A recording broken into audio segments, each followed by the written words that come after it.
To admit that before Janice, our church publications specialist, suggested the image that you see on the front of the bulletin, I actually didn't know that much about Ida B. Wells, despite having a high school named after her just across the river. Any Ida B. Wells fans in here? All right, do the rest of you maybe want to learn along with me a little bit about her? So, born on July 16, 1862 in Holly Springs, Mississippi, Ida B. Wells came into the world enslaved. Two parents, James Madison Wells and Elizabeth Lizzie Warrenton, also enslaved. But the family was freed later that year when Union troops reached Holly Springs in November of 1862 with the Emancipation Proclamation in hand. Ida's father went on to establish a successful carpentry business in Holly Springs and became heavily involved in politics. He served as a trustee at Shaw University, now Rust College, one of the oldest historically black universities in the South.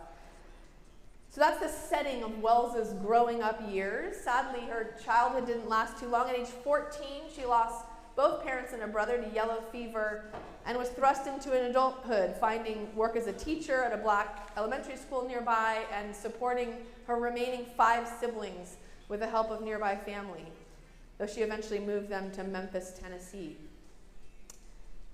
In a formative incident not long after her arrival in Memphis, Wells was ordered by a train conductor to give up her seat in a first-class ladies' car and to move to an already crowded smoking car, consistent with a Supreme Court decision that allowed railroad companies to maintain racially segregated seating. When Wells refused to move, she was dragged off the train by the conductor and 2 others. She sued the railroad company, losing initially, winning on appeal, but ultimately losing at the Tennessee Supreme Court, which in its opinion claimed she had clearly filed the suit in order to be bothersome. They forced her to pay all the fines and court fees of the process up until then. It was a really discouraging loss, which caused her to question whether justice ever could be done. But she pressed on as though it could be. She began writing weekly articles for a local journal, The Living Way, under a pseudonym, submitting her column, and mostly on the topic of the racism of Jim Crow policies. She later became the editor and co-owner of the Free Speech and Headlight, a black editorial newspaper based out of a Baptist church. Unfortunately, as a result, she was dismissed from her teaching post, given that her writing criticized the treatment of black students in schools. But she continued undaunted. In 1889, Wells' close friend Thomas Henry Moss Sr. opened an African-American grocery store in Memphis named the People's Grocery. But after a conflict involving his employees and some men associated with the white grocery store directly across the street, whose sales had been negatively impacted by the opening of this new store, the trouble began. A group of white agitators came to the store and were met with gunfire. Hundreds of white folks were drawn up to confront this armed rebellion, and Moss and his co-workers were taken into custody and jail pending trial. On March 9, 1892, around 2:30 a.m., 75 men wearing black masks took Moss and his friends McDowell and Stewart from their jail cells, dragged them to the rail yard about a mile away, and murdered them. Later in the Free Speech and Headlight, Wells urged her fellow black citizens to leave Memphis completely, writing, "This is, therefore, the only thing left to do, to save our money and leave a town which will never protect our lives and property, nor give us a fair trial." She honestly didn't believe that justice could or would be done, but she pressed on as though it could be.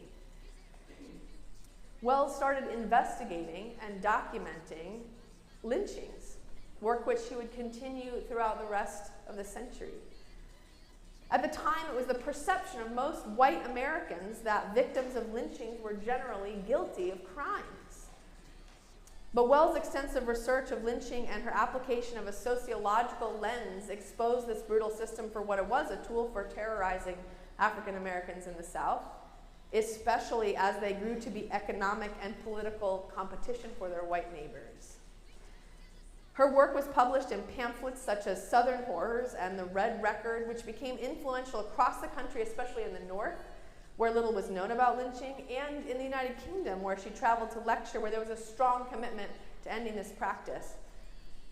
At home, she received accolades from male civil rights leaders of the time, including this note from Frederick Douglass: "Dear Miss Wells, thank you for your faithful paper on the lynch abomination now generally practiced against colored people in the South. There has been no word equal to it in its convincing power. I have spoken, but my word is feeble in comparison. Brave woman, thank you, Frederick Douglass." But as is the way of things, not all the attention was good. In May 1892, in response to an editorial Wells had published about the wrongful conviction of a black man for rape in Cleveland, Memphis's Daily Commercial wrote, "The fact that a black scoundrel, Ida B. Wells, is allowed to live and utter such loathsome and repulsive calumnies is a volume of evidence as to the wonderful patience of Southern whites. But we have had enough." Not long after that, a white mob ransacked the office of the Free Speech and Headlight, destroyed the building and its contents, took possession of the property, forced one of Wells's business partners to sign a retraction of the editorial at gunpoint, and caused her other business partner to flee town. Wells, who has been traveling in Manhattan at the time, was never able to return to Memphis. She lived and continued her work investigating lynching for several years in New York City and eventually moved to Chicago. There she met and married Ferdinand Lee Barnett, an attorney, civil rights advocate, and journalist in his own right. He had founded the Chicago Conservator, the first black newspaper in Chicago, where Wells eventually became co-owner and editor-in-chief. The two spent the rest of their lives working together as political activists. Wells continued her journalism, but also founded a kindergarten, founded an African American women's club, and then a national association of such clubs. She advocated against school segregation, was active in the women's suffrage movement, and participated in the struggle for African American workers' rights. She sparred with white women activists who refused to acknowledge the intersectionality of prejudice and would not on their own condemn racism and lynching. She collaborated and sometimes had significant conflict with other leaders in the civil rights movement, many of whom found her to be too outspoken for a woman. And she did have some controversial opinions. She died on March 25th, 1931 in Chicago, and in 2020 was posthumously honored with the Pulitzer Prize special citation for her outstanding and courageous reporting on the horrific and vicious violence against African Americans during the era of lynching. Now, I tell you all this, not only because I was glad to have learned it, and not only because it's Black History Month and a time to lift up such stories, but in part because I think it's easy to get things like this month wrong. And maybe this is a special aside to the white folks in the room. I think it's easy to feel as if an occasion like Black History Month is meant to be sad. It's meant to make us feel guilty about all the horrifying things that have happened in the past, many of which were perpetuated by folks who look like me.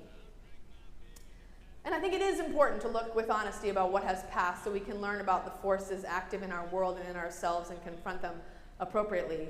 But this month and others like it is about so much more than that.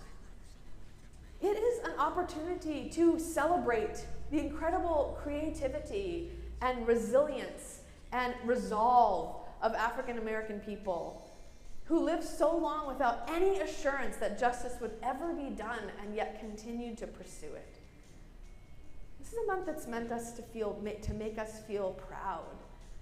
To say that if it is our intention to claim that we're all in this together, then the grit and resolve and dedication of our Black neighbors is part of our history too.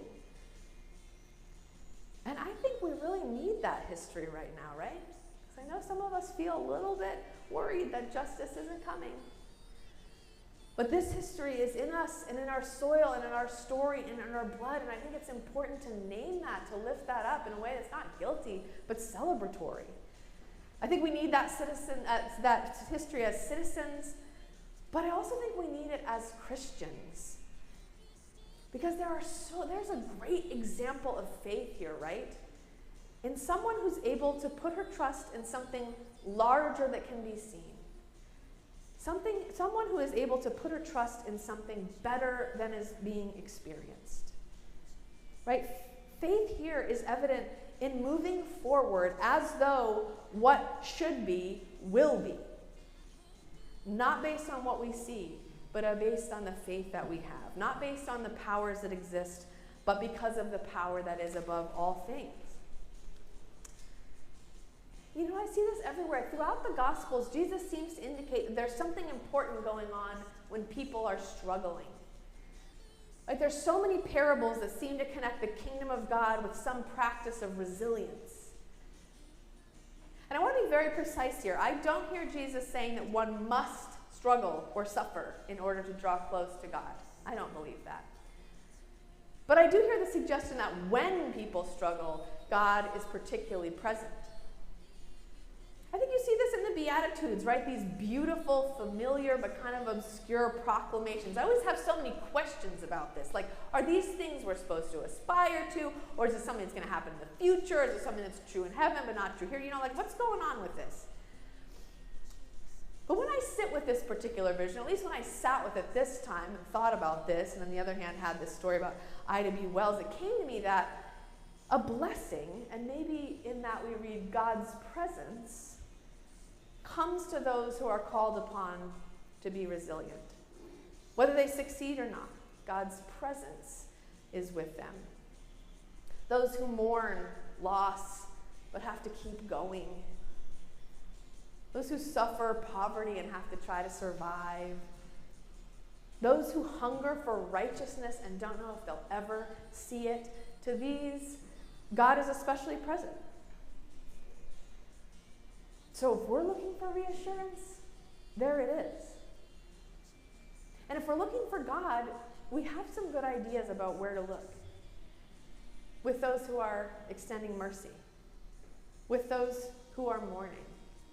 With those who are hungry. With those who are desperately trying to make peace. As Christians, we know that our faith is about something bigger than the present moment. So if it feels hopeless, that doesn't mean we are hopeless, because we still believe that God is at work. We believe that until we see that light dawn, we know what we're meant to do, right? To love kindness, to practice mercy, and to walk humbly with God. I'm so grateful for this story about Ida B. Wells. I'm so grateful that she is a fellow American, and I didn't mention this, fellow Presbyterian. I'm sure you could have intuited that. Spicy woman fighting for justice. I'm grateful that Portland chose to honor her with the name of a high school right here in our midst. And I'm grateful for her witness, which empowers me to follow God's call in this time and in all the times to come. So I just offer you that story and those invitations in the name of the God who created, redeemed, and sustained us always. Amen. Heidi's ready. We're going to respond in song. This is number 515. It's another joyful one. I hope you will sing it that way. We can sing from our seats.